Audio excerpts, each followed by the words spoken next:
स्नेनिल्स art of teaching या चॅनलवरती आपल्या सर्वांचं स्वागत आहे. विद्यार्थी मित्रांनो, बीएड आणि डीएड जे झालेले विद्यार्थी आहे यांच्याकरिता आनंदाची बातमी आणि सुवर्ण संधी होती.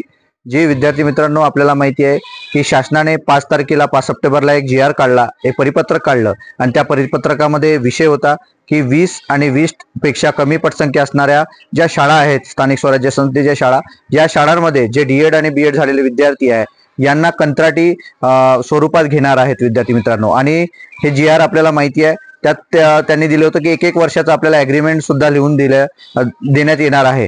म्हणजे आपण रिन्युअल सुद्धा ते करू शकणार आहोत विद्यार्थी मित्रांनो. हे सुवर्ण संधी आपल्याला माहिती आहे. आणि यामध्ये आपण यासाठी हा व्हिडिओ बनवतो आहे विद्यार्थी मित्रांनो की कोणत्या जिल्ह्याचे परिपत्रक आलेले आहे, कोणत्या जिल्ह्याचा अर्ज भरणं सुरू झालेले आहे आणि कोणत्या ठिकाणाहून अर्ज आणायचे आहेत किंवा कुठे अर्ज द्यायचे आहेत विद्यार्थी मित्रांनो. याकरता हा व्हिडिओ आपण बनवतो आहोत. आपण जर माझ्या चॅनलला पहिल्यांदा बघत असाल तर माझ्या चॅनलला सबस्क्राईब करा.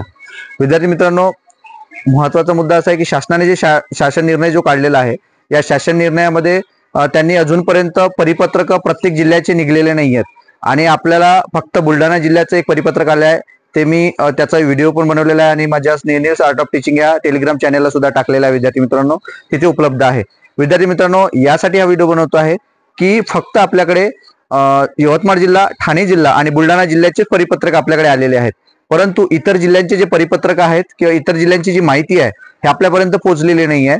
तर आपल्यापैकी जे विद्यार्थी त्या जिल्ह्याच्या ठिकाणी असतील, त्या जिल्ह्याच्या जवळ असतील, तर त्या विद्यार्थ्यांना सांगू इच्छितो की आपण जर डीएड बीएड धारक असाल आणि आपल्याला या ठिकाणी जर जॉईन व्हायचं असेल विद्यार्थी मित्रांनो, तो आपण त्या ठिकाणी जिल्हा परिषदेच्या प्राथमिक विभागाला जाऊन आपण माहिती काढायची आहे. आणि त्या ठिकाणी जे काही तुम्हाला जर परिपत्रक मिळत असेल तर ते परिपत्रक तुम्ही आपल्या ग्रुपला शेअर करा, जेणेकरून ते परिपत्रक इतर विद्यार्थ्यांना सुद्धा कामात येतील आणि इतर विद्यार्थ्यांच्या सुद्धा फायद्याचे राहणार आहेत आणि याच्यातून इतर विद्यार्थ्यांचा सुद्धा फायदा होणार आहे. विद्यार्थी मित्रांनो, हे आपण टेलिग्रामचे जे स्नेनिल्स आर्ट ऑफ टीचिंग जो चॅनल आहे, या चॅनलला तुम्ही टाका आणि आपल्याला सुद्धा ती माहिती मिळणार आहे विद्यार्थी मित्रांनो. आणि जे इतर विद्यार्थ्यांना सांगू इच्छितो की युवा प्रशिक्षण वर्गाचं जे काही 6 महिन्याचे जे कंत्राट आहे विद्यार्थी मित्रांनो किंवा 6 महिन्याचं प्रशिक्षण आहे, यापेक्षा बेटर असणार आहे विद्यार्थी मित्रांनो आपल्यासाठी.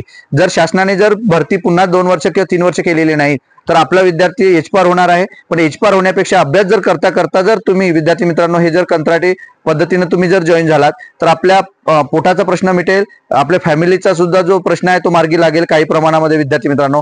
यासाठी सांगू इच्छितो की आपल्या जवळच्या पंचायत समितीमध्ये कुठे जागा शिल्लक आहेत, त्या जे काही केंद्र प्रमुख असतील, काही शिक्षणाधिकारी असतील किंवा गट शिक्षण अधिकारी असतील, यांच्याशी संपर्क साधा, शिक्षकांशी संपर्क साधा, कारण त्यांच्या ग्रुपला या सर्व माहिती जी आहेत विद्यार्थी मित्रांनो ते येत असतात. नागपूर जिल्ह्याच्या संदर्भात सांगू इच्छितो, आजचंच अपडेट आहे विद्यार्थी मित्रांनो की 3-4 दिवसामध्ये नक्कीच हे परिपत्रक येणार आहे.